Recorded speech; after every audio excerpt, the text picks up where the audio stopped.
Good morning. I've been making quite a lot of car videos lately, so it's been a little while since I've dipped into any of the sort of conspiracy theory kind of videos, and I've a little bit lost track of what all the theories are about. So today I just wanted to take a quick look at some of the main conspiracy theories and see if we can work out what's behind them, and then ask what it's going to take for people to sort of just lift their head up from their normal lives and see that something a little untoward is going on.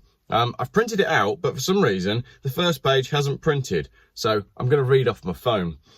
So the main conspiracy theories, the main one really at the moment is that there is a plan to depopulate the world. You know, we've got the Georgia Guidestones that went up in the 1980s that says keep population below 500 million. It was translated into I don't know how many languages.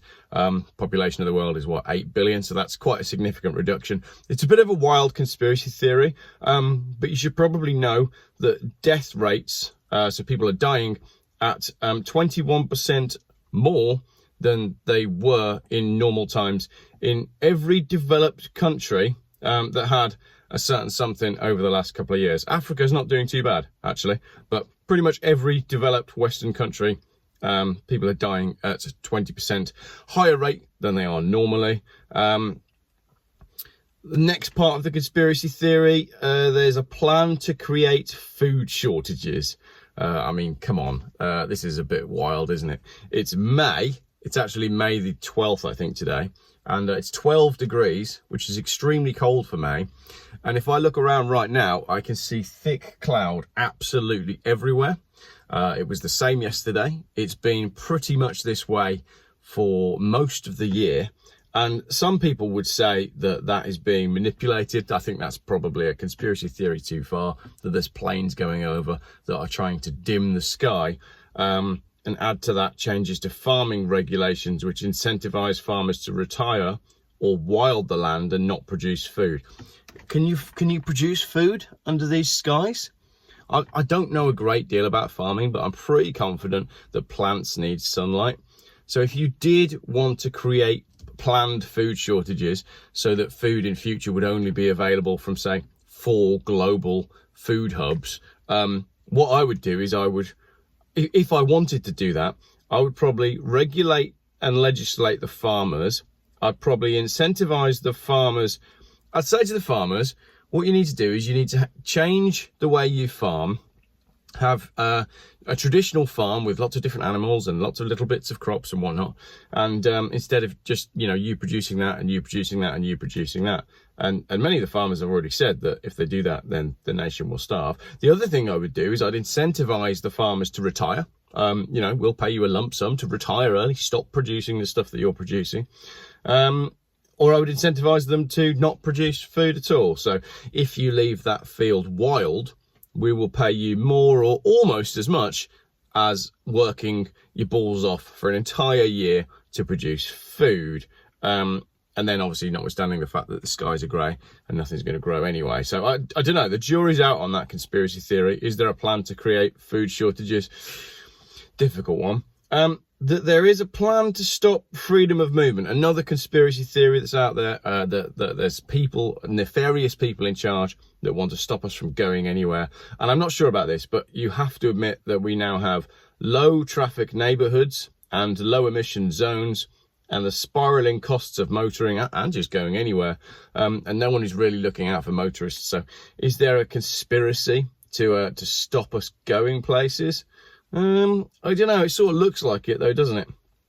That there is another one here.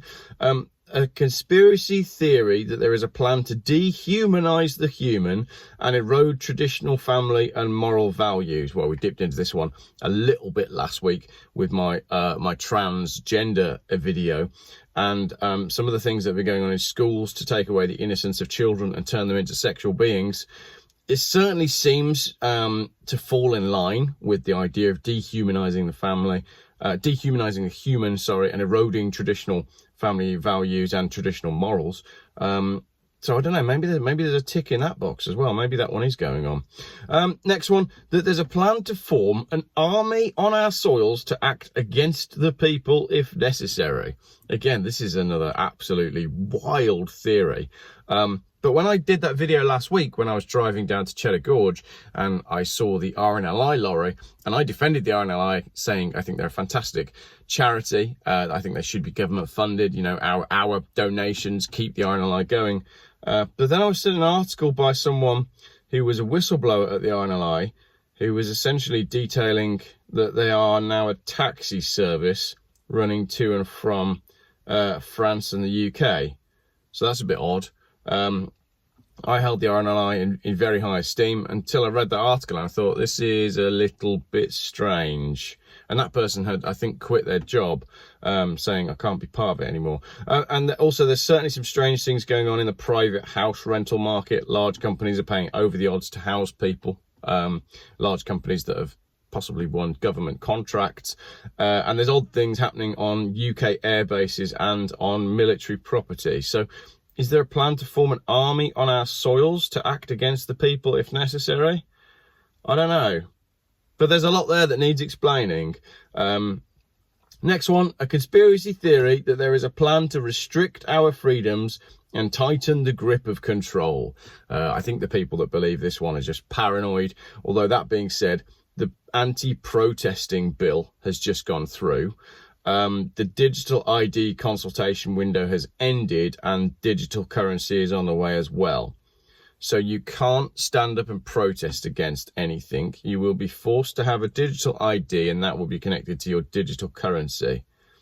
I'm not sure if all of that really is just about control, though. I think that's just about stopping protests that are a nuisance, so that people can't cause trouble. And digital ID is going to make our life easier, and digital currency as well. It's just going to be convenient, isn't it? It's all for our convenience. Another one, that there is a plan to take away our cars under the guise of saving the planet. I don't think I need to go into this one. This one my channel has covered in great detail. It's clearly already happening. The goal was never to move anyone into electric cars because the materials to build them and the infrastructure to charge them simply doesn't and won't exist. And add to that the spiraling cost of new cars, and it's clear that travel is really only intended for the rich. So is there my verdict on the conspiracy theory is there a plan to take away our cars under the guise of saving the planet? Well, yeah, okay, that I'm gonna have to put a tick by that one as well. Next one, in a similar vein, the conspiracy theory that there is a plan to take away our homes under the guise of saving the planet. So similar thing, taking away homes instead of cars.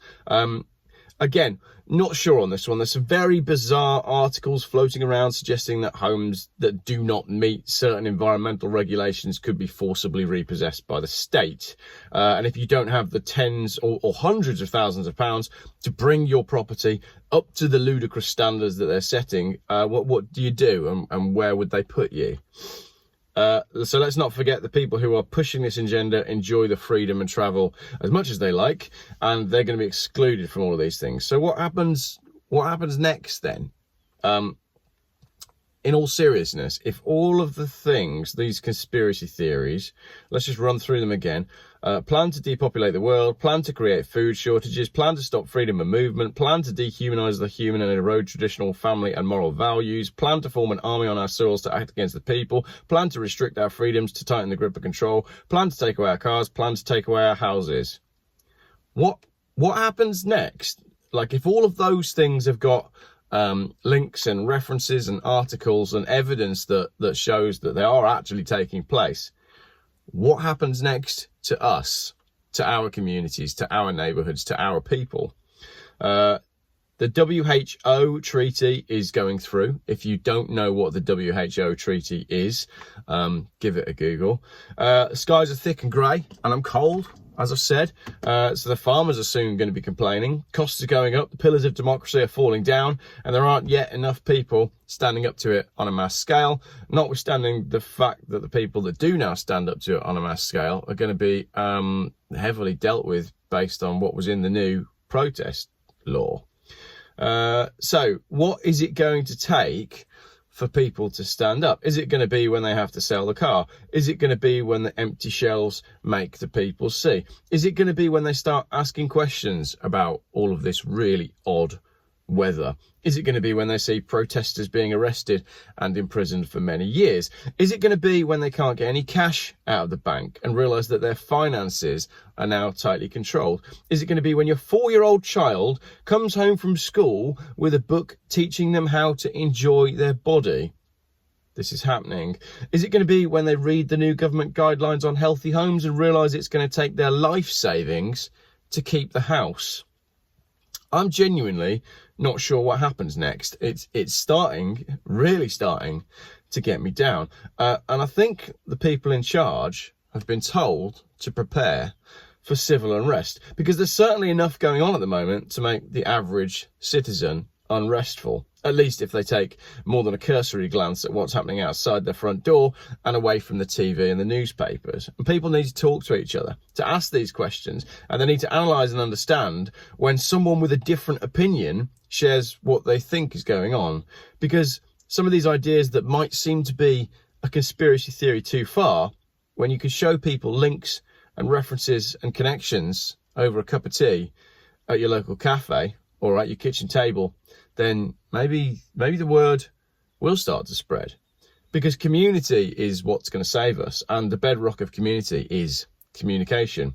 So talk to people and find out what they think, and you might see that they're a little more suspicious of what's going on than you realise. And showing them a couple of connections between the subjects that I mentioned here, you know, if you can connect one crazy conspiracy theory that can be backed up by something that's actually happening, and you can show your friend who's doubting you that actually this crazy conspiracy theory that can be backed up by something that's actually happening is also connected to this crazy conspiracy theory that can be backed up by something that's actually happening, then you might just find that one of those connections, one of those conversations might be the straw that broke the camel's back and that inspires them to mobilise. And maybe then they'll go and talk and share and spread. I don't know. I don't know what to do. I'm just a tired dad who's fucking sick of it all, and I really need some sunshine. But it seems to me like there's a speeding up of what's going on, and it seems to me like it's extremely obvious, and it makes it virtually impossible to plan your life around. Because if this digital ID stuff comes in September, I don't see a future past that. How do you live in a world? How do you plan in a world where you understand what all the conspiracy theories are, but not only do you understand the conspiracy theories, you can see the evidence behind them? I don't know how you just get on and do it. So if you've got a way that you just get on and do it, and I think the answer is people just go to work, don't they? They just go to work. They have to earn money to pay the bills, so they go to work and that's all they can do. And when they get home, they watch telly and they have a beer. And then the next week they do it again. And the next week they do it again. And the next week they do it again. And the next week they get one holiday with the wife and kids.